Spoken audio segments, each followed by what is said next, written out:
¿Qué tal amigos de TVU Televisión de la Universidad de Concepción? Bienvenidos a esta nueva teleentrevista. Hoy queremos hablar de un tema que durante los últimos días ha estado en la mente de muchas personas, pero con estos fenómenos sucede algo bien extraño. Cuando ocurre, nos preocupamos. Después nos dejamos, no ocurre más y al final em, siento yo que hay como siento yo que hay como una especie de desidia de la gente, como que de pronto ya sí sabemos que es así, pero no hacemos nada para precavir o para prever posibles situaciones complejas.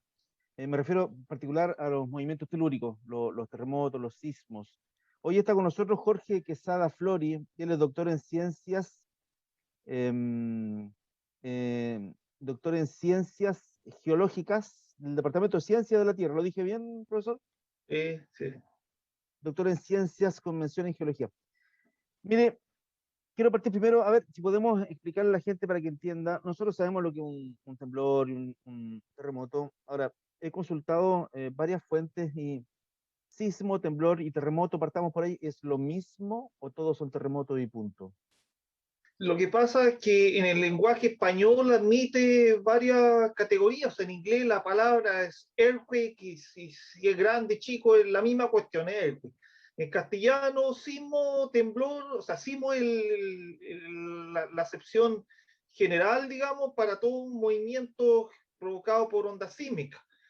Temblor se usa coloquialmente para cuando el movimiento es pequeño a moderado y terremoto cuando es ya bastante grande. Pero son diferencias de intensidad, diría yo, o sea, cómo se percibe el sismo más que diferencias conceptuales del fenómeno mismo, porque todos son ondas sísmicas que generan perturbación del suelo. O sea, no podríamos hablar que más de 6 grados, más de 7 grados Richter, hablemos, es No, terremoto y menos es temblor, digamos, eso no existe. la intensidad que se mide en la escala de Mercalli, que el daño más o menos subjetivamente cuando es sobre grado 7 en la escala de Mercalli y 7 con números romanos, se dice que es terremoto porque provoca daño.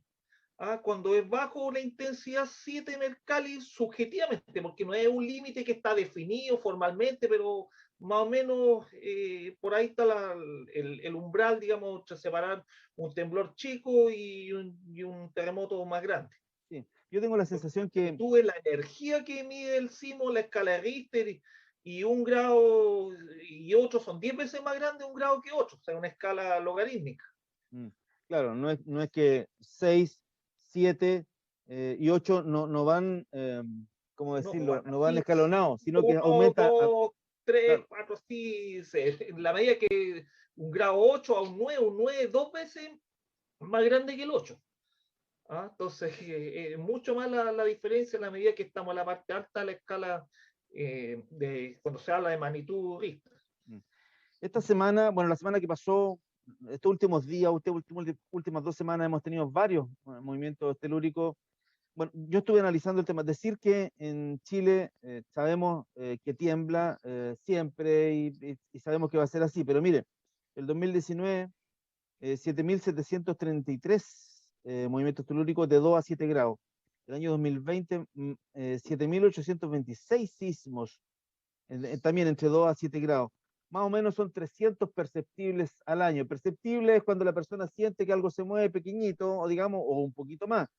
Pero claro, es distinto decir, Chile es un país sismológico, digamos, a decir que ocurren 7.000 temblores en el año.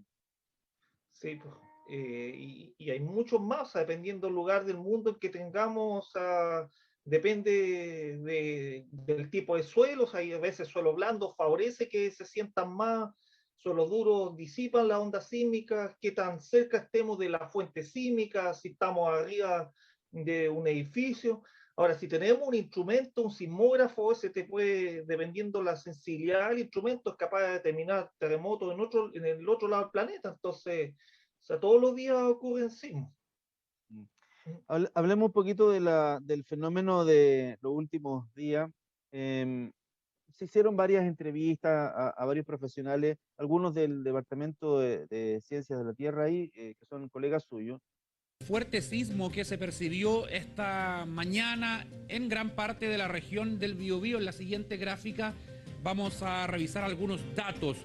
Sismo registrado entonces la mañana de este martes 21 de septiembre de magnitud 6,6 grados con epicentro al noroeste de Lebu, profundidad 10 kilómetros, hora a las 10:14 am, a las 10:14 de la mañana se registró este movimiento telúrico, 6,6 grados. En un principio se hablaba de 6,3, luego la ONEMI corrigió el dato y elevó la magnitud oficialmente a 6,6 grados.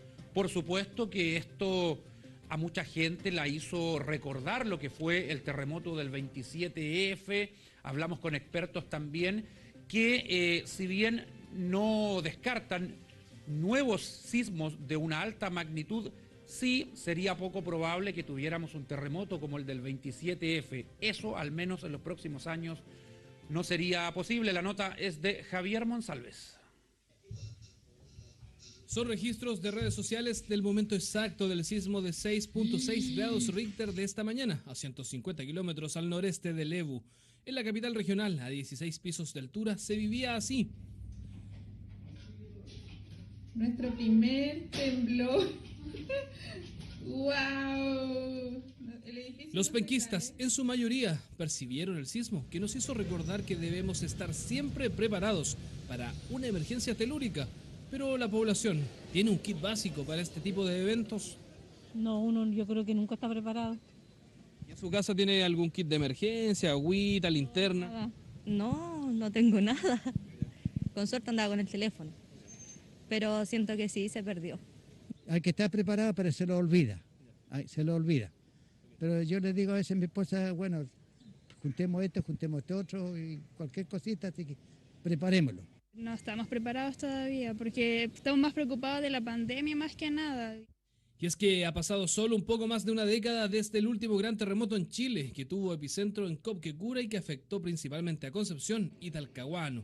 Los recuerdos del sismo y los efectos que dejó el posterior tsunami se vienen rápido a nuestra cabeza. Afortunadamente el mar, esta vez, no causó problemas. Al momento no tenemos reporte de afectación, los servicios básicos están funcionando con completa normalidad en la región. No tiene hasta el momento registrado, afortunadamente, ninguna incidencia importante y ha sido descartado cualquier posibilidad de tsunami. El llamado es a las personas a la calma. Chile es uno de los países más sísmicos del mundo. Estamos situados en la placa tectónica de Nazca y la Sudamericana. Quisimos saber si estos temblores son algo fuera de lo normal. Hablamos con el geólogo y académico de Ciencias de la Tierra de la UDEC, Andrés Tazara, quien nos comenta que el área alcanzada por el sismo de este martes es de casi 10 kilómetros por 10 kilómetros. El del 2010 afectó una zona de 500 kilómetros de largo. Claro, ayer hubo un 5.1 y previo a eso algunos 4 y tantos perceptibles, digamos, y es una secuencia sísmica que viene en evolución, la verdad. No es fácil decir si terminó con ese 6,6 o ese 6,6 es parte de una secuencia que va hacia una magnitud mayor. Están ubicados todos estos sismos en un sector que está prácticamente al centro del área de ruptura completa del terremoto del 2010. En ese sentido, es muy poco probable que esta secuencia escale hacia un terremoto de magnitud 8,5, 8,8 como fue el del 2010, porque ese terremoto ya liberó la mayor parte de la energía acumulada desde el año 1835, que fue el predecesor. Más que claro, lo importante es que no olvidemos que los terremotos no se pueden predecir y siempre hay que estar preparados frente a esta situación. El llamado es a la calma porque a juicio de los expertos que exista otro terremoto 8.8 en esta zona como en el 2010 es muy difícil, al menos en las próximas décadas. Tan fuertes como ese del 2010, difícil, pero sí pueden venir temblores incluso superiores a los 6,6 grados como el sismo de esta mañana. Bueno, somos un país sismológico, somos un país sísmico y hay que estar acostumbrados. No sé si se podrá afirmar que lo que ocurrió, esta seguidilla de movimientos telúricos, poniendo como culmine el 6 y tanto que ocurrió hace poquitos días, son en realidad precursores de algo mayor o réplicas tardías más bien de lo que ocurrió el 2010.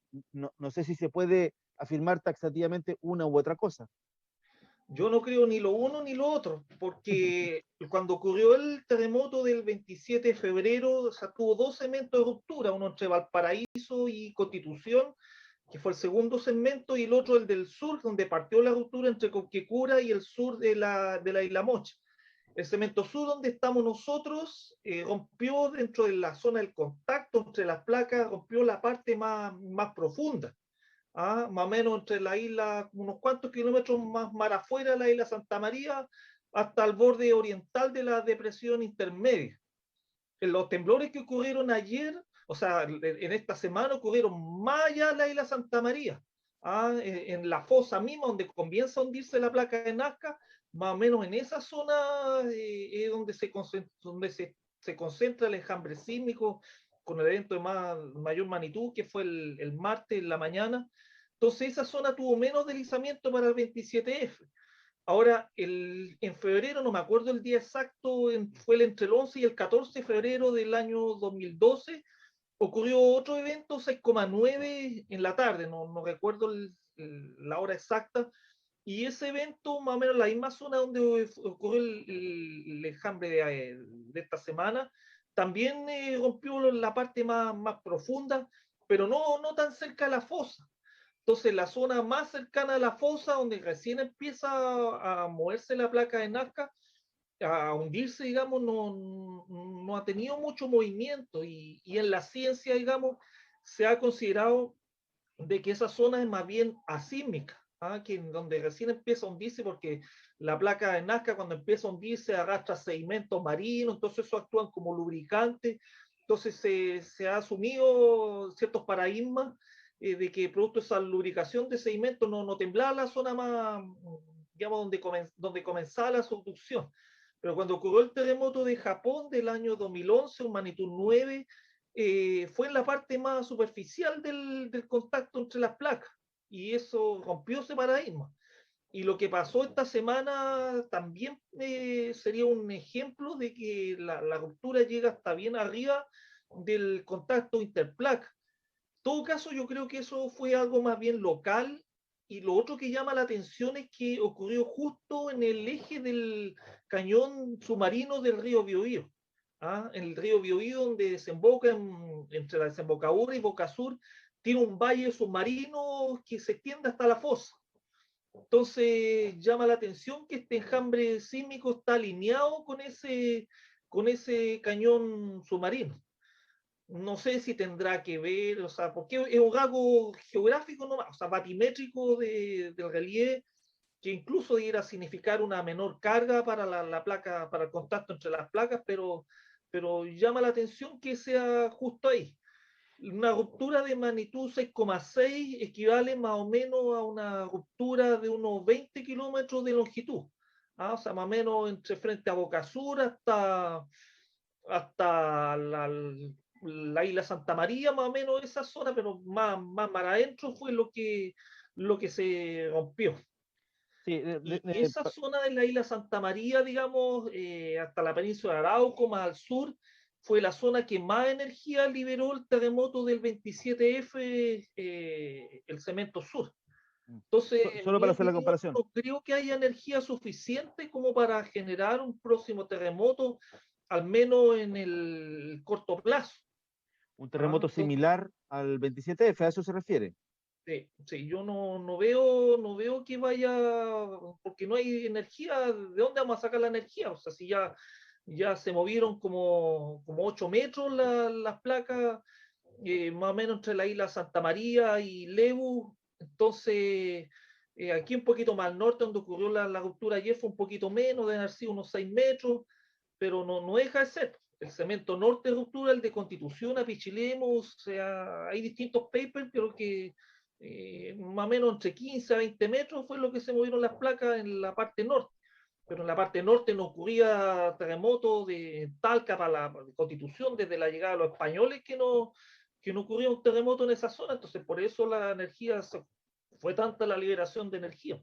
Sigue siendo más probable la ocurrencia de un terremoto de gran magnitud, hablemos 8 grados hacia arriba en el norte del país, más que en esta zona del país, pese a que aquí han ocurrido más sismos pequeños, eso es lo que entiendo, ¿no es cierto? Sí, a ver, desde la década del 90 era operador de la estación sísmica de Concepción y después la red sísmica pues, en los años 2000 y teníamos registrado también el periodo de enjambre sísmico y claro, uno no sabía si iba a venir o no y así como estos eventos de esta semana hubo varios que ahora ya sabemos que eran precursores 27F, pero es que ya no había ocurrido un terremoto aquí desde 1835.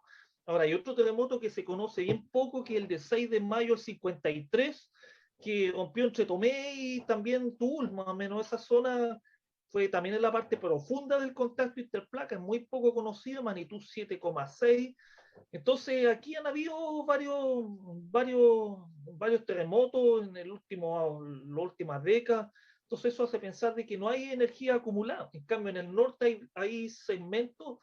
Pensemos que en el fin del siglo XX se pensaba que iba a venir el gran terremoto del norte, se hablaba de la brecha sísmica, que de 1868 y 1877, el sur de Perú, norte de Chile, no ocurría terremoto de magnitud 9, o sea, esos dos eventos que eran tsunamis, destructores, qué sé yo. Y resulta que empezaron a haber varios terremotos más chicos de magnitud 8. En Antofagasta el año 95, en Arequipa, en Perú el año 2001, en Tocopilla el 2007, y en Iquique 2, 8,2 entre Pisagua e Iquique, y al día siguiente entre Iquique y Patillo, que fue 7,6. Entonces se ha dividido, o sea, lo que pasó en el norte afortunadamente se dividió en varios terremotos más chicos. Entonces quedan, algunos uno piensa, segmentos que no han liberado energía, justo el Coarica, o sea, entre lo que pasó en el sur del Perú el 2001 y el de Iquique el 2014, o sea, justo donde en Arica, esa zona queda una zona por liberar energía. Y lo otro entre Taltal y Serena, o sea, todo centrado en Copiapó, la tercera región, esa zona, sobre todo la tercera región, yo le encaría el diente y pensaría que podría ocurrir algo importante ya. Ahora, Valdivia y la otra zona digamos, después del terremoto del 60 también se tiene que cargar, entonces ya van 50 años, pero yo encuentro que no es un tiempo suficiente todavía para acumular mucha energía desde el año 60. Entonces, escuchamos mucho en redes sociales, bueno, redes sociales no sé si es parámetro a esta altura, pero bueno, la relación de los temblores con otros fenómenos, en particular meteorológicos. Por ejemplo, cuando ocurrió ese temblor de 6,7 grados, que me parece que fue el más importante de estos últimos días en la zona, se echó a perder el tiempo, en realidad se nubló.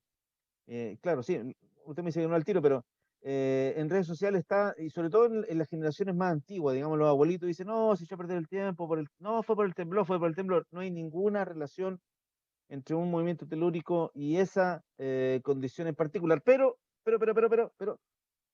sí podría haber alguna eventual relación entre los movimientos telúricos, por ejemplo, y los volcanes eventualmente. A ver, en relación a los fenómenos meteorológicos, no hay estudios científicos que avalen eso, pero para el 27F, por ejemplo, ocurrió que hubo unas mareas terrestres muy, a ver, están pronosticados y se dan cada cierto tiempo según el Sol y la Luna, entonces eso a veces hace que las placas se destraben. Y justo meteorológicamente había un centro de baja presión. Entonces la baja presión también disminuye la presión del aire y eso puede generar un efecto umbral, o sea, no echarle la culpa al tiempo, sino que las placas están pegadas, pero si le quitas presión a la placa de arriba, favorece a que se deslice. Y de hecho después del 27F se nubló la costa, entró la agua costera, porque dice la gente hace mucho calor y va a temblar. Por eso que hace calor, o sea, científicamente equivale a decir oye, que hay una baja presión atmosférica, se aumenta la temperatura, entonces al haber más calor se expande la cosa y si hay una marea terrestre, pudo haber contribuido a que si ya había energía acumulada, también pegada, como que se soltó un poco las placas y fue un umbral y contribuyó a que se soltara. Pero eso hay que demostrarlo, o sea, yo te estoy hablando de una hipótesis que hay que demostrar. Ahora, los volcanes es parte del mismo proceso de la subducción. Al hundirse la placa de Nazca, se viene fría Entonces, al ser fría, no pueden haber volcanes en el litoral, que mucha gente dice, hay un volcán submarino frente a las costas de Chile. Mentira, eso no es así. Todo lo contrario, o sea, precisamente la evidencia de que hay temblores, hay sismicidad entre la fosa, o sea, mar adentro, y la cordillera de la costa, es una evidencia de que la placa está fría. No hay más maíz, porque al ser más fría la placa se quiebra, se rompe. O sea, si estuviera caliente es como tener un lápiz, pasta de plástico, tú lo doblas así a temperatura normal y se quiebra. Pero si tú lo pones eso mismo a la llama de la cocina, lo doblas, se achurrasca y queda doblado y quedó ahí doblado para siempre. Entonces, esa zona caliente es lo que está bajo la cordillera de los Andes. La placa, en la medida que se está hundiendo, cada vez que está más profunda, unos 100 kilómetros de profundidad, esa profundidad está en la cordillera de los Andes. Ahí ya sí se vuelve a calentar, y ahí es donde se generan los magmas, y por eso tenemos los volcanes en la cordillera de los Andes. Pero en la costa, no. Sí, porque eso lo planteo, porque, bueno, yo no he hecho el ejercicio, pero lo que pasa es que en términos geológicos el tiempo funciona muy distinto a los tiempos que tenemos nosotros. Nosotros medimos el tiempo de cada 50 años, no lo sé, y creemos que las cosas ocurren, no sé, cada 2 años, 3 años. Ocurre un terremoto en tal fecha, digamos. Y luego, 3 años después, ocurre un volcán que hace erupción, ¿no es cierto? Esos son periodos que se ven en el tiempo, para nuestro modelo de tiempo, bien distanciado. Pero si alargamos esa escala a miles de años, a cientos, miles de años, podríamos eventualmente encontrar podrían acercarse, digamos, periodos de erupciones volcánicas versus periodos también sísmicos. No sé si es posible hacer esa reflexión. Mira, para el caso del terremoto del 60, por ejemplo, 2 días después del terremoto del 60, el 24 de mayo, ocurrió la erupción del volcán Cordón del Caulle. Mismo que hizo erupción el año 2011, sí. Hizo erupción después, 2 días después del terremoto del 60. Entonces ahí tú tienes claramente una consecuencia de un fenómeno y otro. Y después, medio año después, entró en erupción el Calbuco. El 61, en enero del 61, entró en erupción el Calbuco. Y en 1835 me parece que también, no me acuerdo, pero creo que cuando fue el otro terremoto, Concepción Grande, también me parece que el Chillán entró en erupción, no estoy seguro. Pero no son eventos que también estén probados, que un terremoto gatille la erupción de otro. O sea, lo que sí, por ejemplo, después del 27F se hicieron estudios con satélites, con interferometría de radar, y se vio que los volcanes como que subsiguieron. Como que la sacudida, no sé, la onda sísmica, se tiró la placa, no sé, pero como que si había más abajo, como que se chupó un poco. Entonces, o una succión, algo por el estilo. Entonces, eso son estudios que hay que profundizar. Recién se están haciendo, que a la medida que ocurren terremotos grandes y hay sensores que permitan ver qué pasa con los volcanes, se pueden hacer más correlaciones, pero los registros históricos de erupciones tampoco son muy completos. Entonces hay que ser bien cuidadoso para establecer si existe relación causa-efecto, pero el caso del Caulle con el del 60 es el caso más claro de que eso así fue. Estamos terminando esta conversación con Jorge Quesada Flori, doctor en Ciencias, Convención en Geología. Ya para terminar, profesor, digámosle a la gente, usted, dígale a la gente como experto en estos temas, que estamos claros que va a seguir temblando, no sé si coincide conmigo, estamos claros que va a seguir temblando. No, es altamente probable que ocurra un terremoto como el 8.8 en esta zona, por lo menos del país, en los próximos, no sé, 20, 30, tal vez 40 años, pero eso no implica, digamos, que la gente se olvide de este fenómeno. Claro, y hay que pensar la fuente sísmica, o sea, también pueden haber eventos intraplaca, por ejemplo, la placa de Nazca, el terremoto de Chillán del 39, fue la placa de Nazca solita que se quebró, y eso fue más destructor incluso que el 27F. Entonces, ese tipo de sismos se conoce de poco. También hay fallas en la cordillera de los Andes, o sea, son otras fuentes sísmicas que son poco conocidas. Entonces, hay que estar preparados. Y cuando ocurren sismos de magnitud, aquí en la costa, de magnitud incluso de 5 a 6, es típico que después vienen un par de réplicas. Entonces, ya esto empezó con un enjambre el lunes en la mañana, el martes fue el principal, y lo más probable es que sigan habiendo réplicas dentro de los próximos días y después es posible que pare. Y después, en unos meses, como usted dice, otra vez puede que le dé la cosa otra vez, pero es difícil. Yo no veo que haya energía acumulada así, ya dado que ocurrió el 27F y para atrás el del 60, el del 53, no hay energía de dónde sacarlo. Entonces, fue un evento, fue una situación puntual, local, una pereza que se llama científicamente. Entonces, eso fue lo que se movió ahora. Y la pereza de la gente, usted Las habla de perezas las, son usted habla, no, no, está bien. irregularidad en el contacto entre las placas, entonces ahí se acumula más energía. Usted habla de la aspereza en el territorio, digamos, y yo hablo de la en el pereza. contacto entre las placas, Sí. en el contacto no es liso, sino que es rugoso, entonces en alguna parte se traba más, pero por eso le decía, en el terremoto del 27 fueron dos asperezas que ocurrieron, asperezas grandes, o sea, varios cientos, o sea, un par de cientos de kilómetros de longitud. En cambio, esta, la de ayer, 20 kilómetros a lo mucho. Y no iban a haber más, o sea, porque no hay energía acumulada, pero o sea, de aquí a 50 años menos yo veo difícil que ocurra otro terremoto de subducción interplaca en la región del Biobío. Interplaca. Intraplaca ahí ya no puedo aseverar nada.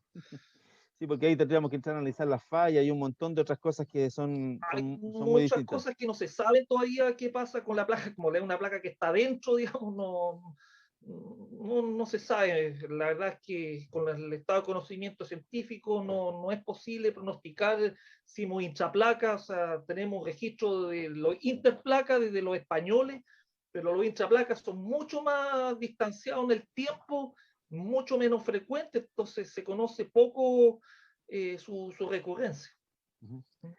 Jorge Quesada Florin, doctor en Ciencia, Convención en Geología, muchas gracias por conversar con TV Noticias, ha sido muy gentil. Esperamos haber arrojado luz sobre este fenómeno sobre el cual hablamos de cuando en cuando, más o menos cada vez que ocurre un sismo, lamentablemente, pero bueno, ahí está para que la gente en su casa se quede más tranquilo. Muchas gracias, don Jorge. Ya, gracias. Que esté bien. Hasta luego. Ya.